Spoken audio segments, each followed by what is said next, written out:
All right, Scorpio. So we have the Page of Pentacles or coins here coming out for our mental space. I know last month we talked about some emotional relationship to physical stuff. And here the Page, this is a young energy that has vitality and stamina and excitement, and there's this willingness in the Pages. They're young and they're excitable and they're willing to take risk, and they're willing to get involved.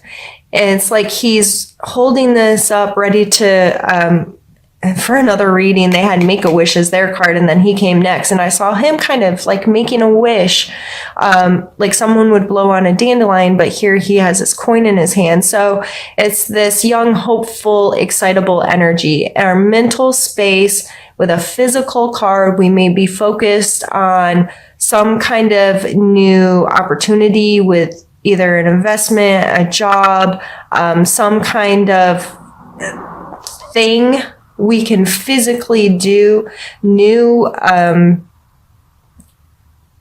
diet, a new eating plan, a new home. I mean, you name it. This person is excited about something new in their physical world, and they have an energy that is high to get involved or create this thing. I will say, in association to this card, they say if you're starting a new habit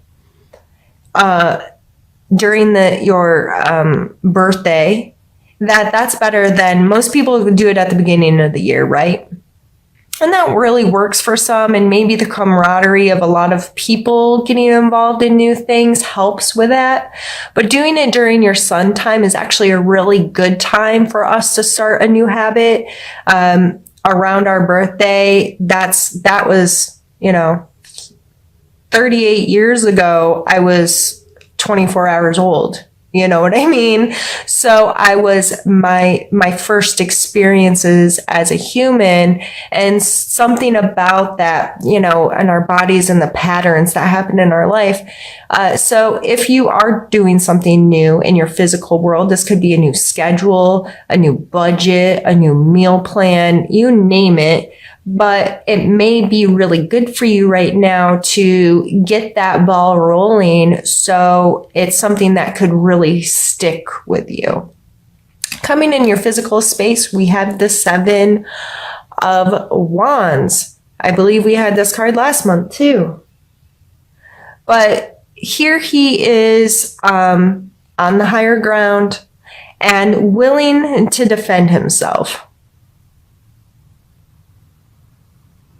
In your physical space, you might feel like you're under attack. You might feel like you're getting a little overwhelmed. You may feel like things just aren't working right. I would be very mindful of any conflicts coming your way. How are you responding to people? How are you dealing with this? Are you willing to take the high ground? Are you the one on the offense, or are you going to let that kind of stuff play out and only get involved if it comes from a defensive space? And going back to this, if you want more love in your life, you got to put it out into the world. So any of these things with conflict, I see him like, I'm up here, I'm out of it, right? I'm going to try to keep my composure, and I'm going to focus on only what is mine. It's like he's on this tiny little piece of land, and he's like, nope, this is mine, and I will defend this. I'd be very mindful of those conflicts in your life, what you're putting out there. I wouldn't be the one to lash out. I wouldn't be the one to strike first. I would try to when I say higher ground, having a removed perspective may help deal with some of these things. I think we're going to get more of what that may mean when we do the second half of the reading. So I think I'm going to pause there for now, and we'll come back to it later. For emotional space, we have the 9 of coins. Again, we had the Queen there last time, I believe. So still very focused on our physical space. And for some of us, that may mean that we have to deal with that stuff before we can get back into our emotions.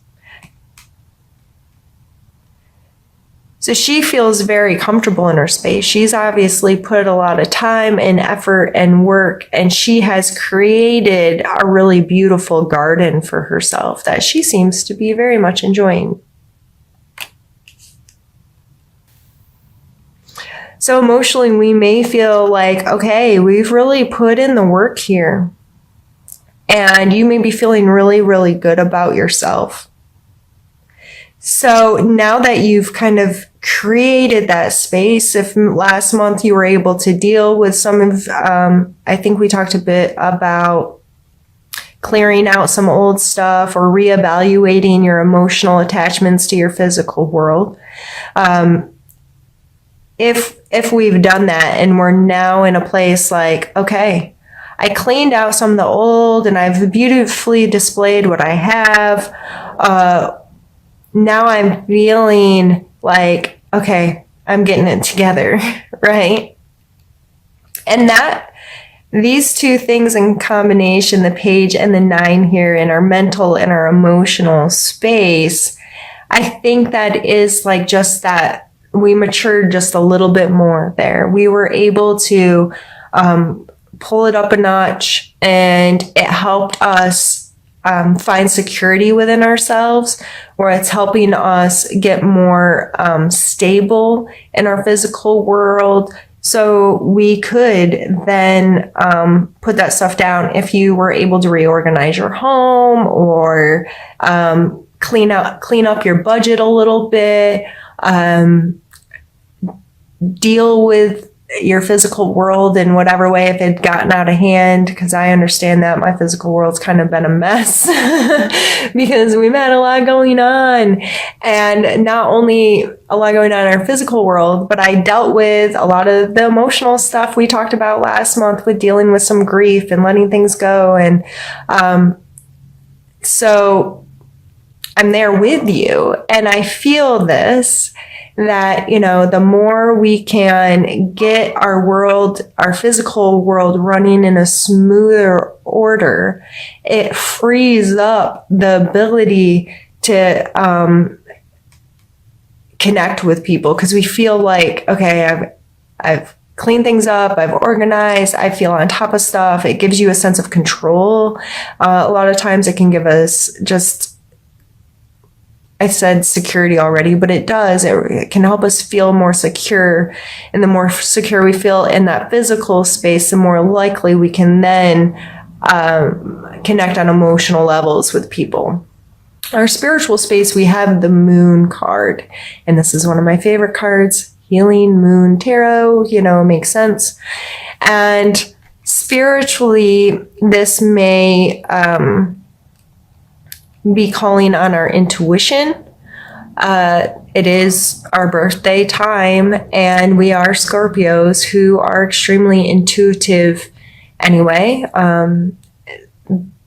This is represented here in us maybe listening to that a little bit more, being a little bit more aware of it, spending time processing it, spending time looking for it.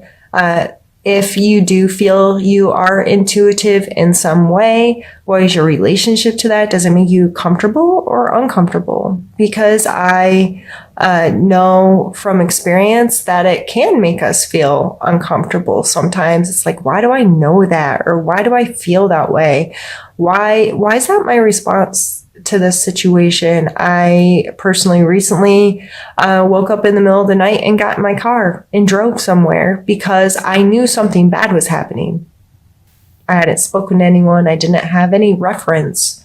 But I knew something was wrong. And I trusted myself. Now, should I have gotten in my car and driven somewhere? I don't know. That was maybe a little silly. But I knew in that moment, and I trusted in that moment that I was right. And I was right. And it was uncomfortable and upsetting to an extent and whatever. And it caused me to have to deal with some stuff. But I trusted for whatever reason that I woke up at, Lord knows, middle of the night, 3-something a.m. I didn't feel crazy by trusting myself. And I think that's important for us. If you have those moments where you're just like, I don't know why or how I know, but I know that I know. And then you fall down a rabbit hole of like, am I crazy? What is wrong with me? Why do I think this way? It's very important that our perspective on ourselves is one of support. You know what? You might be crazy, but support you're crazy. You know what I mean? Like, I just trust when I have a really deep gut feeling, I try really hard to trust that without questioning if I'm a lunatic. You know what I mean? So if you come into those situations this month,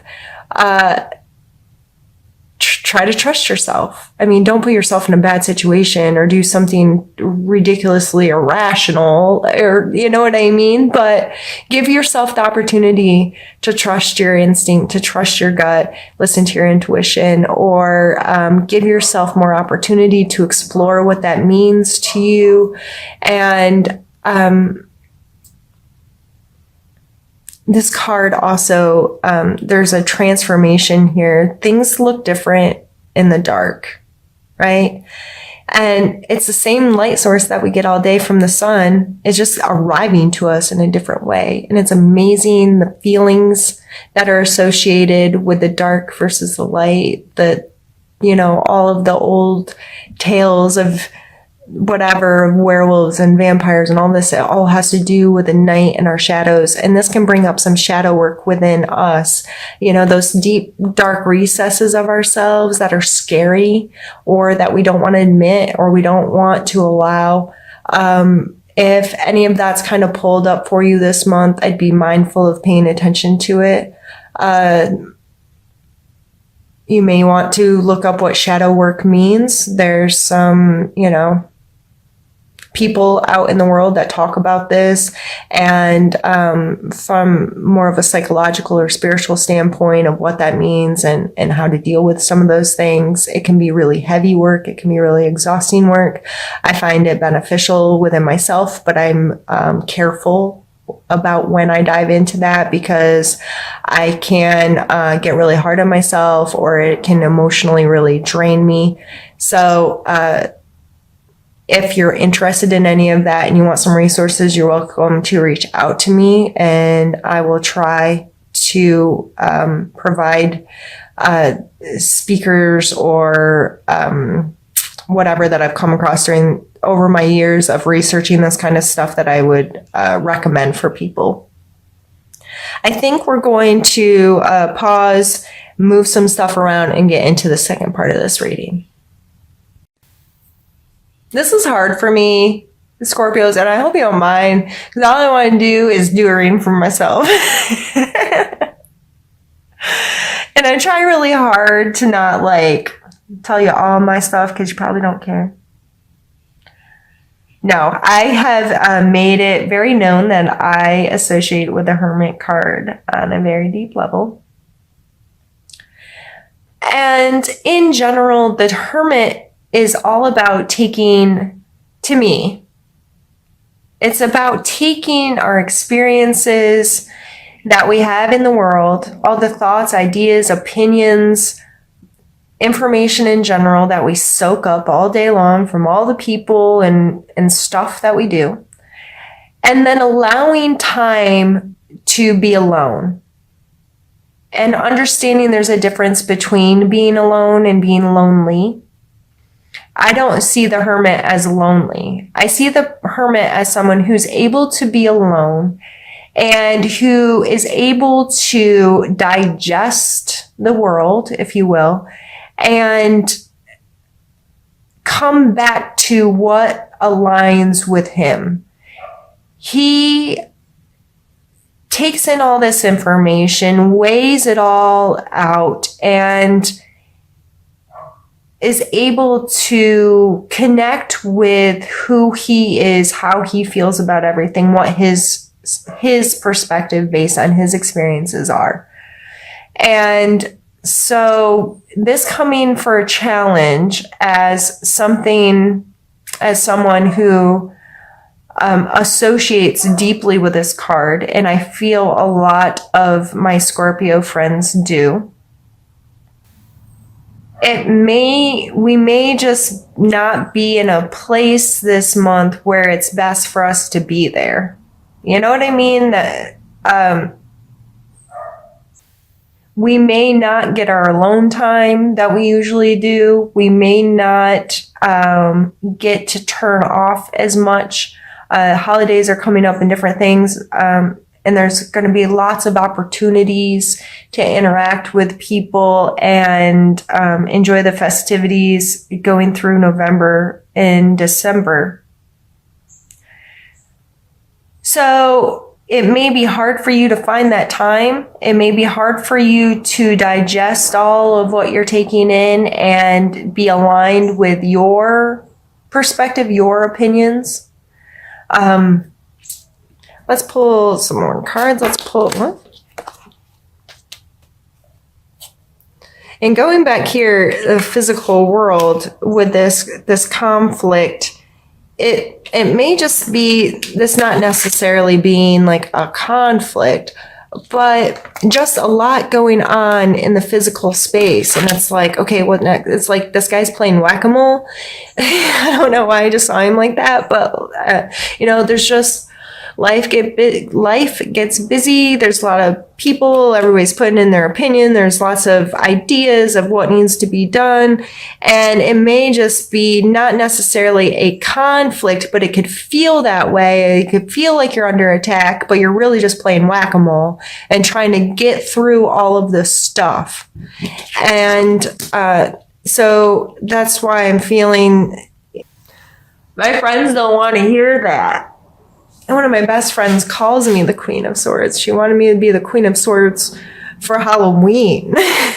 The Queen of Swords is logical and honest and just and fair, and she's the Queen of Air. And depending on your other placements in your sign, I myself, and my moon is Virgo and my ascending is Gemini. So I'm a complicated mess, and I'm very much those right brain, left brain kind of tests.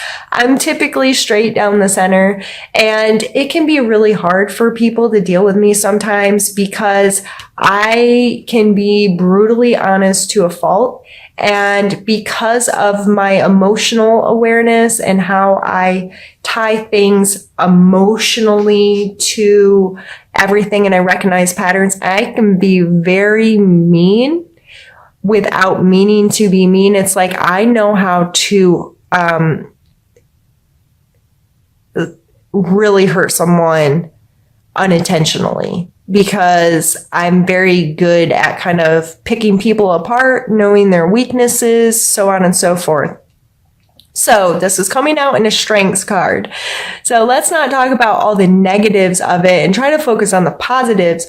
But I think it's important to know that energy can also be that way. So with the Queen of Swords coming out for a strength, this is calling on us to be logical. This is calling on us to be decisive. This is calling on us to be honest and fair and just. However, this is not telling us to be the judge and jury and we're going to run stuff and chop off heads. You know what I mean? Like, there's a fine line there. And for us Scorpios and our stingers, sometimes that line gets hard to read and we stand on the wrong side of it, right? But this coming out for strength for us this month,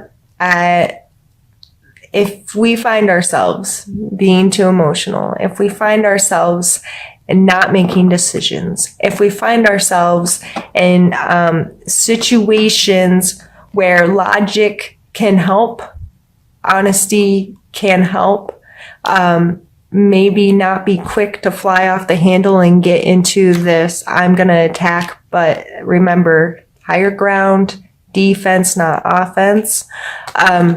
This place where I'm not lashing out at people. I'm not trying to run the show, but if I can be helpful, if I can say words that are going to be meaningful in this situation, make choices, then I'm going to use my abilities to do so. I always think about these cups sharing here.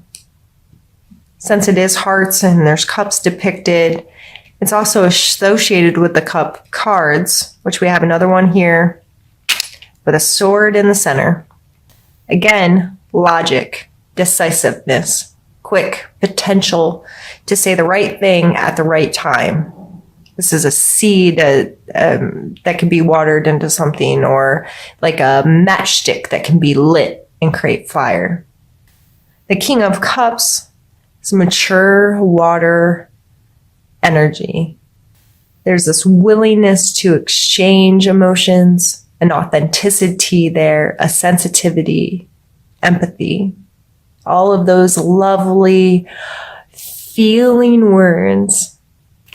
I feel like, and you need to know, with this queen coming out as a strength, and then the sword represented here between two emotional cards again, it is important for us to be both logical and emotional. And that proves itself over and over and over in our lives, Scorpio. I believe a lot of you can relate to that in this playing that game. We're smart when it comes to emotions. The reason why we are called intuitive has a lot to do with our pattern recognition when it comes to emotional states of people and how we read those things and how we can present ourselves to people based on what we know. I am very good at reading people. I can watch somebody for 10 minutes and know what parts of my personality that I need to emphasize to start a connection with that person. We went into some of that earlier, and flipping that switch and coming from a place that those people know we're willing, right? I think this really comes down to us being conscious about that, being logical and taking some control of that. I have control over this. I can control how I'm presenting myself. I can control turning that switch on. I can control the understanding that I can't just expect it to show up. And if I'm not willing to make it a conscious effort of mine.